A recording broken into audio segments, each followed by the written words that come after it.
You are the cherry on top, the apple of my eye. You have me at hello, and I'll never say goodbye. Assalamualaikum warahmatullahi wabarakatuh. Balik lagi bersama saya Bella Cantika Putri dengan NIM A1C318024 dari Prodi Pendidikan Fisika 2018 kelas reguler A. Pada video kali ini saya akan menjelaskan materi mengenai suhu dan kalor. Suhu merupakan derajat panas atau dinginnya suatu benda. Benda bersuhu tinggi berarti memiliki energi panas yang tinggi dan begitupun sebaliknya.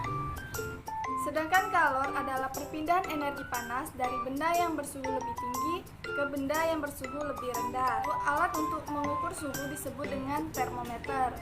Nah, skala termometer ini terbagi menjadi 4, yaitu skala Celcius, skala Reaumur, skala Fahrenheit, dan skala Kelvin. Adapun skala yang umum kita gunakan pada kehidupan sehari-hari yaitu skala Celcius dan skala Fahrenheit. Sedangkan satuan internasional yaitu yang digunakan adalah skala Kelvin. Kalor dapat berakibat pada perubahan suhu atau wujud suatu benda.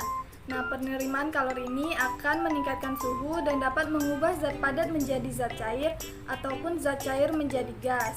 Dan begitupun sebaliknya.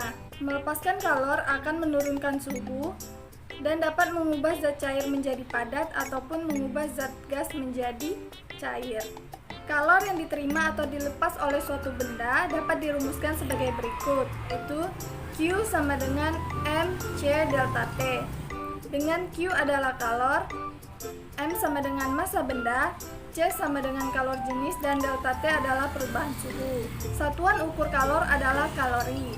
Satu kalori yaitu jumlah energi panas yang dibutuhkan untuk menaikkan suhu 1 gram air sebesar 1 derajat Celcius. 1 kalori itu setara dengan 4,2 Joule. Perpindahan panas dibagi menjadi 3 berdasarkan medium perantaranya, yaitu konduksi, konveksi, dan radiasi.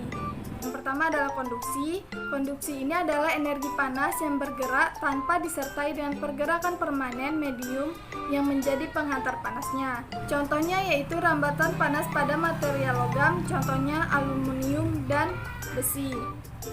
Yang kedua yaitu konveksi. Konveksi adalah perpindahan panas yang terjadi seiring dengan perpindahan zat perantara atau mediumnya. Contohnya yaitu pendinginan pada ruangan yang ber-AC dan pemanasan air.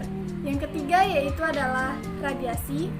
Radiasi itu adalah penghantaran energi panas tanpa dibutuhkan penghantar. Contohnya yaitu perpindahan energi panas dari matahari ke bumi dan ke planet-planet yang lain. Materi selanjutnya yaitu mengenai asas Black. Nah, asas Black ini adalah hukum yang menyatakan bahwa untuk semua pertukaran energi panas atau kalor, maka kalor yang diterima materi bersuhu yang lebih rendah itu akan sama besar dengan kalor yang dilepas oleh materi yang bersuhu lebih tinggi, atau secara sistematis dapat dirumuskan dengan Q lepas sama dengan Q terima. Nah, setelah tadi kita memahami materi mengenai suhu dan kalor, selanjutnya kita akan melakukan eksperimen atau percobaan mengenai suhu dan kalor.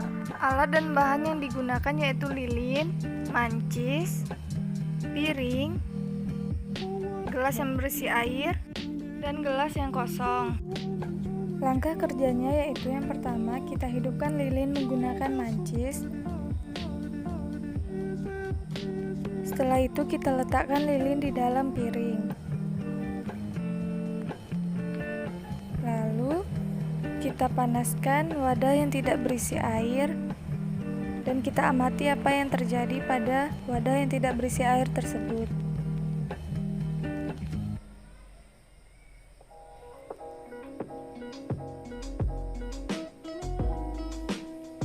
Setelah itu, kita panaskan lagi wadah yang berisi air di atas lilin tersebut. Dan kita amati pula apa yang akan terjadi. Setelah kita melakukan percobaan, dapat kita lihat bahwa wadah yang tanpa air dipanaskan akan meleleh dan bolong. Mengapa hal ini dapat terjadi? Karena kalor yang diberikan api langsung diserap oleh wadah, sehingga wadah menjadi meleleh dan gosong. Sedangkan wadah yang berisi air lalu dipanaskan tidak akan meleleh karena kalor yang diberikan oleh api diserap oleh air yang ada di dalam wadah, sehingga wadah tidak mengalami pemanasan dan tidak meleleh, hanya gosong. Sekian video yang dapat saya sampaikan mengenai materi suhu dan kalor. See you on next video. Jangan lupa like, comment, share, and subscribe.